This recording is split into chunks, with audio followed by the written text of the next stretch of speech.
Hello everyone, welcome to the Zorawar classes.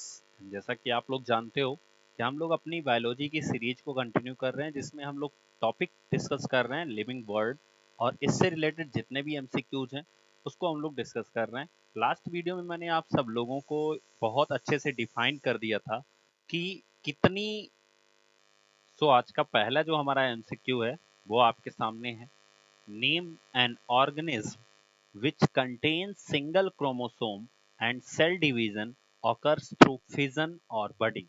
देखो विखंडन और देखो बड फिजन और बडिंग का मतलब क्या होता है। जैसे जो लीच होती हैं जिन्हें हम जोंक कहते हैं, वो क्या होती हैं, वो अपने आप से फट जाती हैं, विखंडन हो जाती हैं। मतलब एक जीव रहेगा वो दो जीव में बट जाएगा।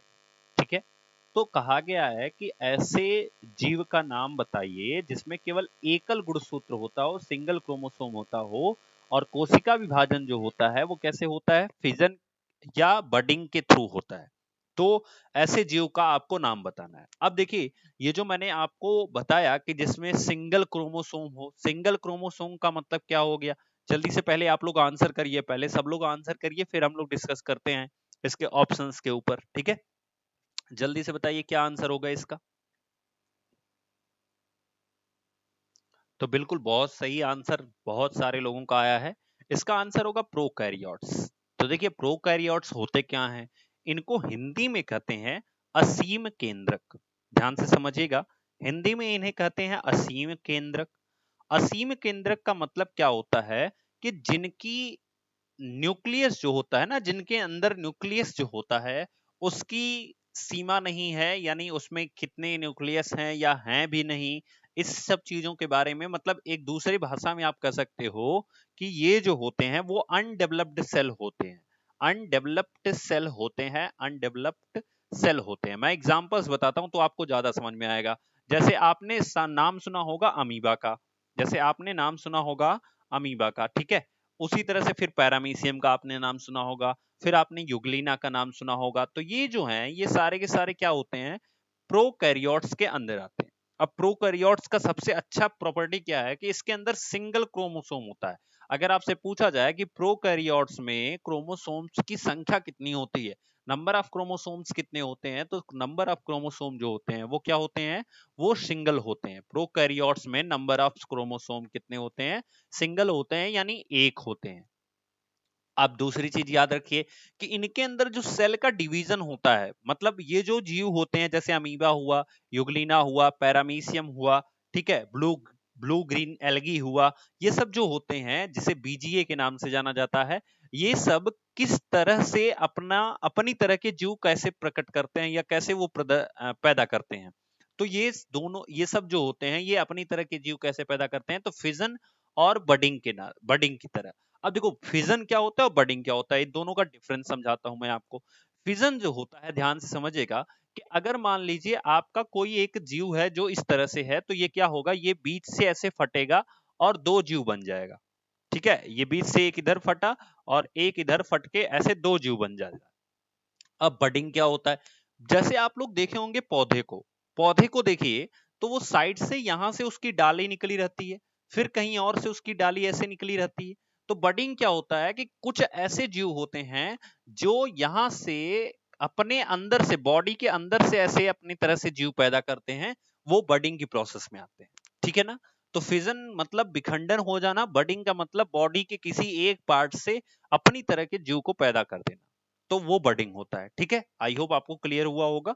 ठीक है, अब सवाल आता है कि जो यूकैरियोट्स होते हैं ये क्या होते हैं। तो याद रखिए यूकैरियोट्स के बारे में अगर हम बात करें, ठीक है, हालांकि ये बहुत अच्छा टॉपिक होता है, अगर आप डिस्कस करोगे तो आपके बहुत अच्छा टॉपिक है यूकैरियोट्स एंड प्रोकैरियोट्स। यूकैरियोट्स के बारे में अगर हम बात करें तो ये सबसे पहली चीज होती है डेवलप्ड सेल होती है, डेवलप्ड सेल होती है। ठीक है, डेवलप्ड सेल होती है।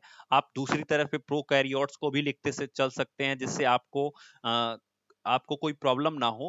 प्रोकैरियोट्स को भी आप लिख सकते हैं। ठीक है, इसमें सबसे पहले आप लिख सकते हैं ये कैसी होती है, ये अनडेवलप्ड सेल होती है, अनडेवलप्ड सेल होती है। ठीक है, अब अगर हम बात करें दूसरी प्रॉपर्टी के बारे में, तो याद रखिए न्यूक्लियस जो होता है इसके अंदर नहीं होता है। अब अगर न्यूक्लियस नहीं होगा तो न्यूक्लियस मेम्ब्रेन भी नहीं होगा किसके अंदर, जो अनडेवलप्ड सेल होती हैं, ठीक है। क्योंकि देखो सेल का सबसे इंपॉर्टेंट पार्ट होता है न्यूक्लियस। न्यूक्लियस जो है वही सेल का ब्रेन होता है, आप एक तरह से कह सकते हो जैसे हमारी बॉडी में ब्रेन होता है उसी तरह से सेल के अंदर जो ब्रेन का काम करता है, यानी सब चीजों को जो मैनेज करता है वो न्यूक्लियस करता है। तो प्रोकैरियोट्स के अंदर न्यूक्लियस नहीं होता है। न्यूक्लियस अगर नहीं होगा, ठीक है, न्यूक्लियस नहीं होगा तो न्यूक्लियस मेम्ब्रेन भी नहीं होगा, ये भी याद रखिए। तो न्यूक्लियस मेम्ब्रेन भी नहीं होगा, ठीक है, न्यूक्लियस मेम्ब्रेन भी नहीं होगा।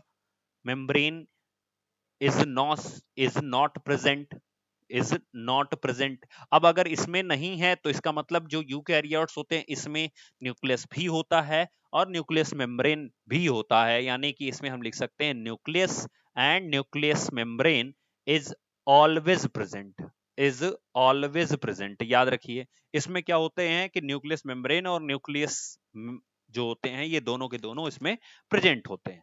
अगर हम बात करें प्रोकैरियोट्स की तो ये होते हैं साइज में स्मॉल, साइज में क्या होते हैं, स्मॉल होते हैं, छोटे छोटे होते हैं। अगर इनकी साइज की बात करें तो ये लार्ज होते हैं साइज के अंदर, यूकैरियोट जो होते हैं वो लार्ज होते हैं, ठीक है। इनकी बात करें कि इसमें नंबर ऑफ क्रोमोसोम कितना होता है, तो नंबर ऑफ क्रोमोसोम जो होता है, नंबर ऑफ क्रोमोसोम जो होता है, याद रखिए क्रोमोसोम बनते कैसे हैं, मैं इसके बारे में अभी बताऊंगा आपको कि ये बनते कैसे हैं। तो नंबर ऑफ क्रोमोसोम एक होता है और इसमें नंबर ऑफ क्रोमोसोम जो होता है वो मोर देन वन होता है। नंबर ऑफ क्रोमोसोम जो होता है, नंबर ऑफ क्रोमोसोम वो मोर देन वन होगा, मोर देन वन होगा, ठीक है। अब ये बनते कैसे हैं, चलो इतनी बेसिक चीजें आपको जाननी थी, आप जान लीजिए। एग्जाम्पल्स आप समझ लीजिए, इसके अंदर ह्यूमन होता है, प्लांट आता है, जितने एनिमल्स आते हैं, एनिमल बॉडी जितनी होती है वो सब आती हैं। इसके अंदर कौन कौन सा आता है तो मैंने आपको पहले ही बताया है, अमीबा आता है, फिर पैरामीशियम आता है, पैरामीशियम आता है, ठीक है, पैरामीशियम आता है, फिर युगलीना आता है, युगलीना आता है, ठीक है। इस तरह से बहुत सारे एग्जाम्पल है, वायरस आते हैं, ठीक है, वायरस आते हैं एंड माइक्रोप्लाज्मा, माइक्रोप्लाज्मा, ये सब चीजें इसमें आती हैं, बहुत सारी छोटी छोटी चीजें आती हैं, ठीक है।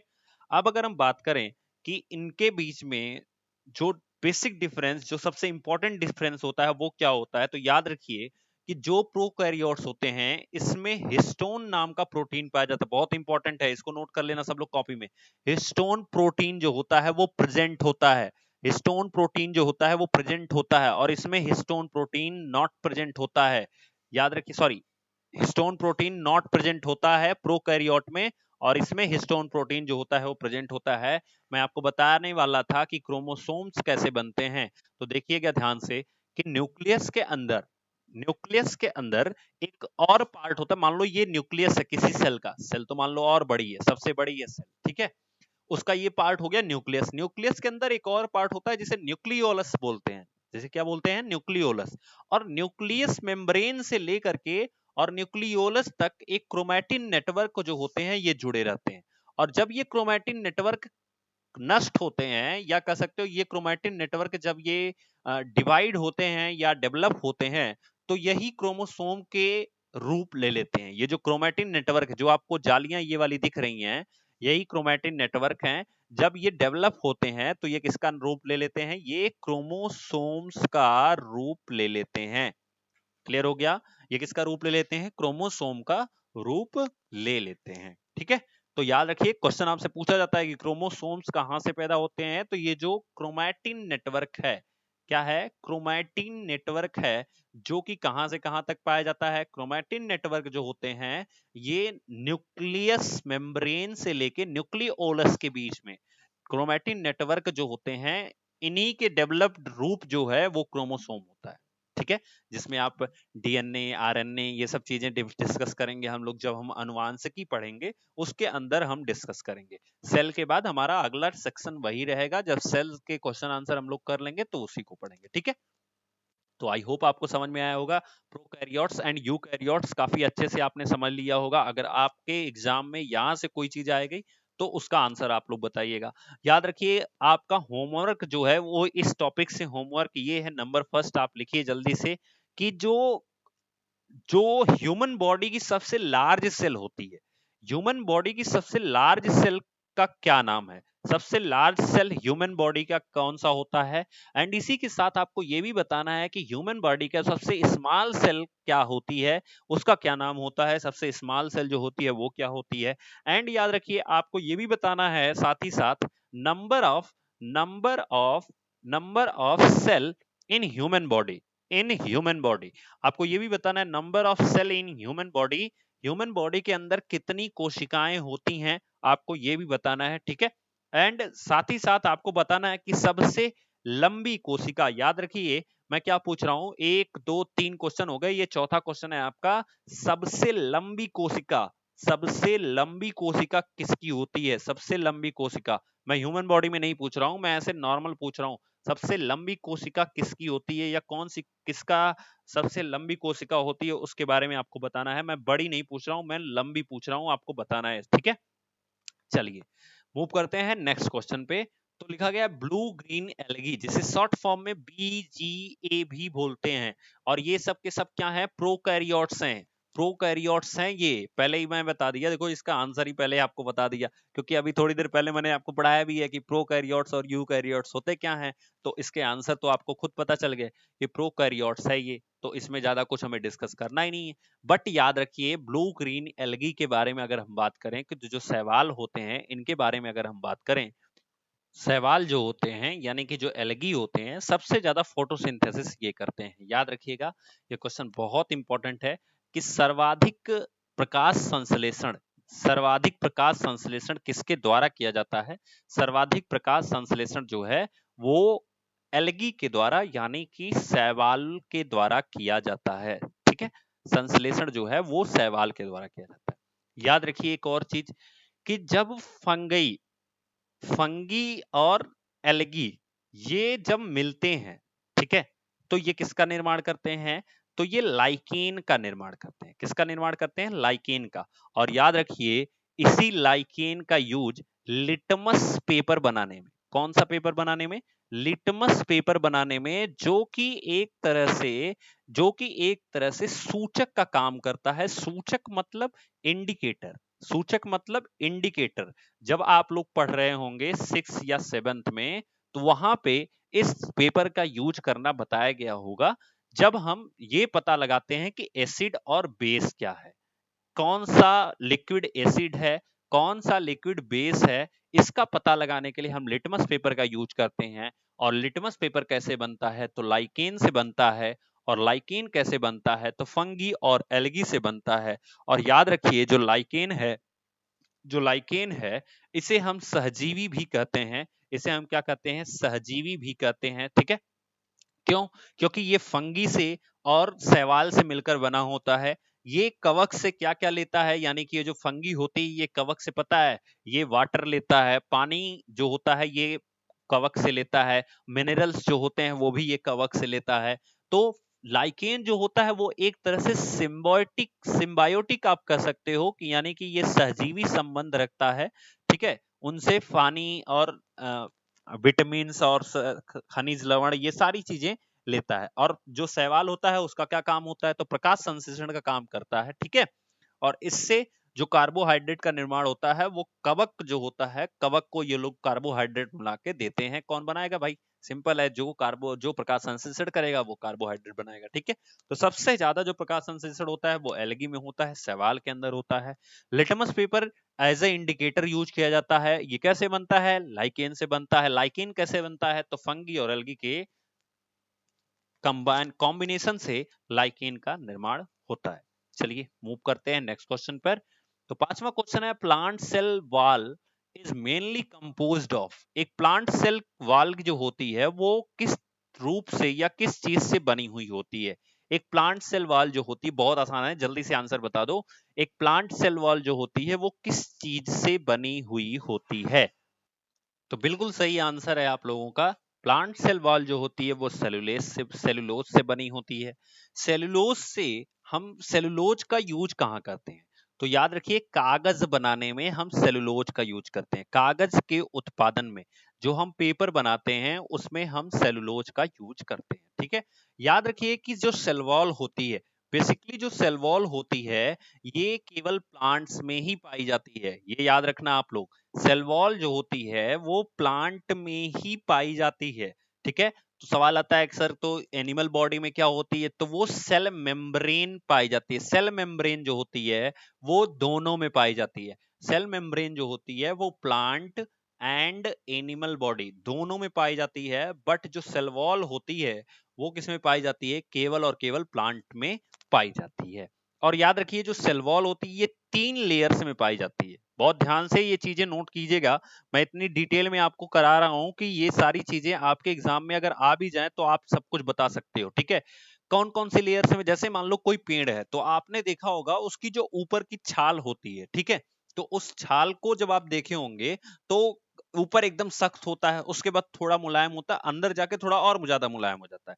तो जिस तरह से हमारी जो त्वचा होती है उसके अंदर लेयर पाई जाती है, 5 लेयर पाई जाती है। जो हमारी डर्मिस होती है, जो हमारी त्वचा होती है उसके अंदर 5 लेयर पाई जाती है। इसी तरह से सेल वॉल यानी पेड़ों के अंदर जो सेल वॉल पाई जाती है उसके 3 लेयर हैं। पहला कौन सा है, तो पहला है प्राइमरी लेयर।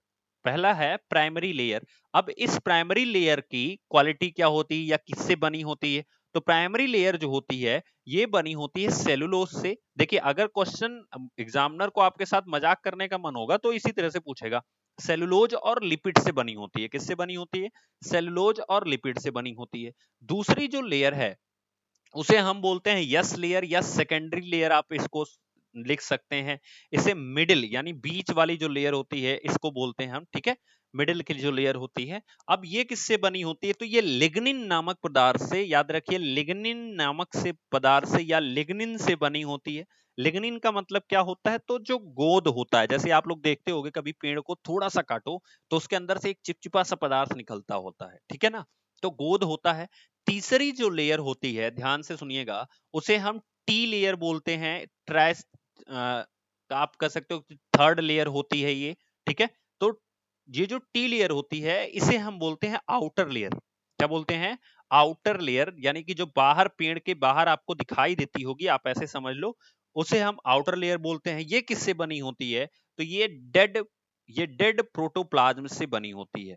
डेड प्रोटोप्लाज्म से बनी होती है। याद रखिए प्रोटोप्लाज्म क्या होता है, तो प्रोटोप्लाज्म के अंदर साइटोप्लाज्म और न्यूक्लियोप्लाज्म दोनों मिलकर प्रोटोप्लाज्म का निर्माण करते हैं, ठीक है। किसी भी सेल के अंदर साइटोप्लाज्म और न्यूक्लियोप्लाज्म जो होते हैं इन दोनों को कंबाइन रूप में प्रोटोप्लाज्म कहा जाता है। अगर दोनों के बारे में बोलना है तो हम प्रोटोप्लाज्म अगर कहते हैं तो इसका मतलब हम साइटोप्लाज्म की भी बात कर रहे हैं, हम न्यूक्लियोप्लाज्म की भी बात कर रहे हैं।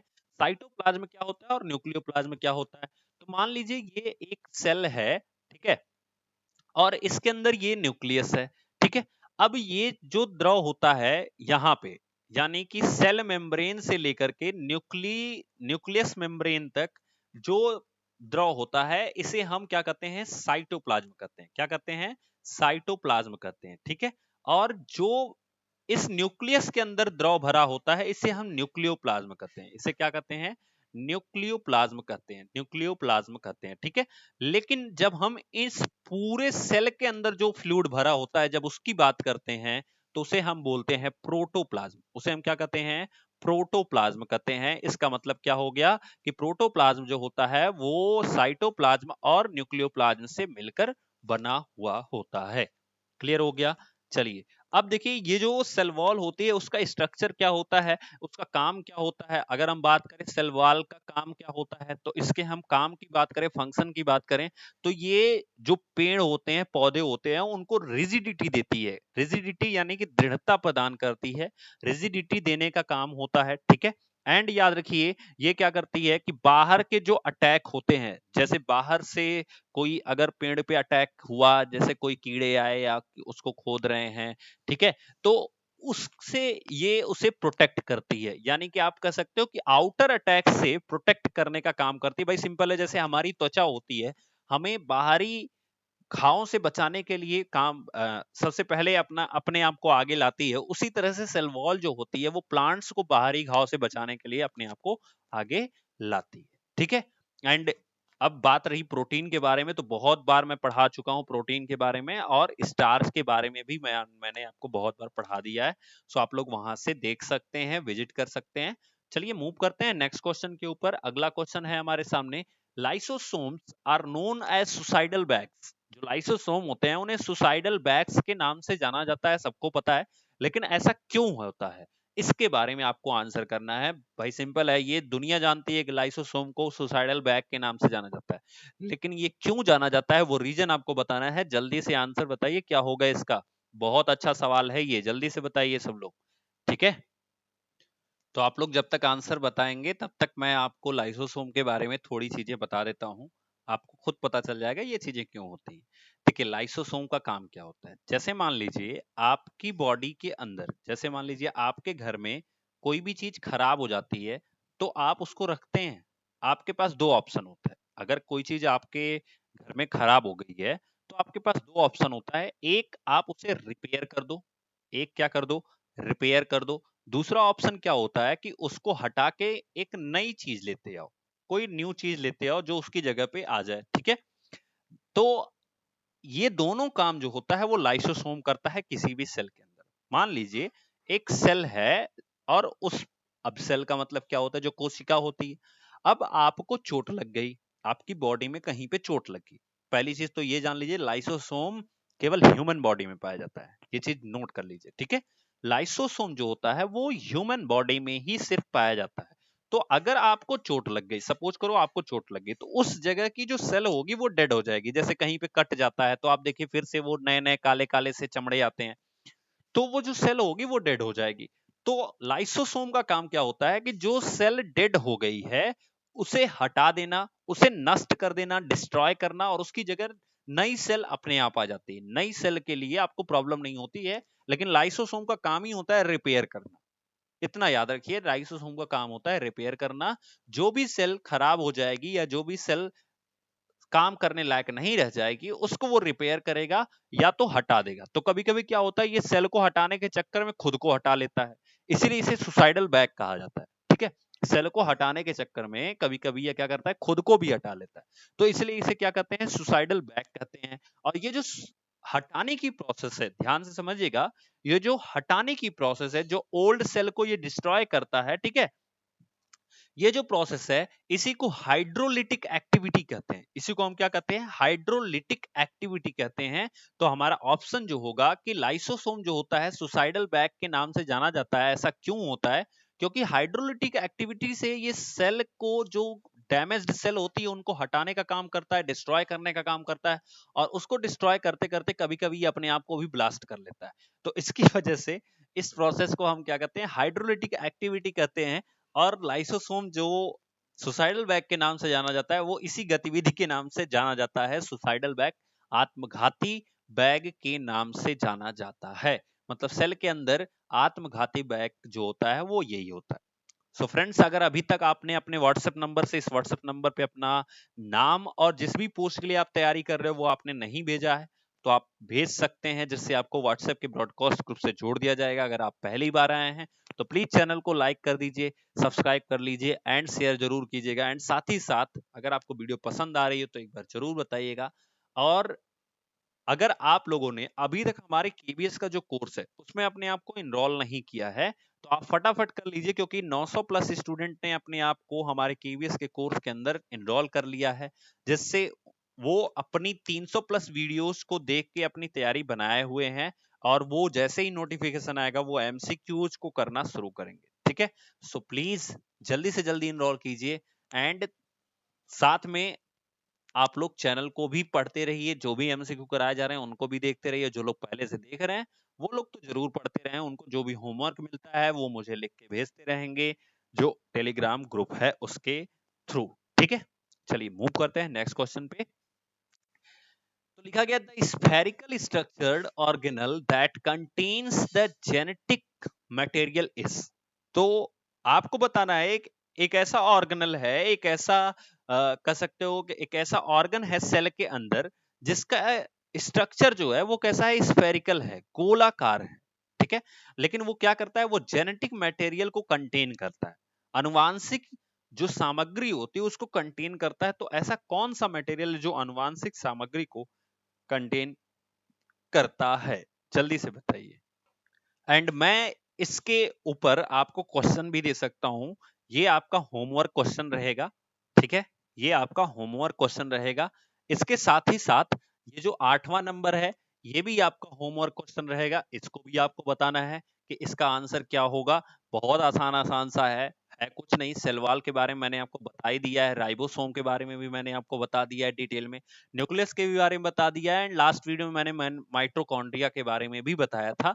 तो आप लोगों को इस सारे ऑप्शंस के बारे में मैंने पोस्टमार्टम करा दिया है, इसलिए इसका आंसर जो है वो आप लोग बताएंगे, मुझे कमेंट बॉक्स में बता सकते हैं, या फिर आप मुझे टेलीग्राम के ऊपर जो बच्चे हमारे साथ जुड़े हुए हैं ऐप के थ्रू, वो लोग वहां पे मुझे ये चीज होमवर्क के थ्रू अपनी कॉपी में लिख के भेजेंगे।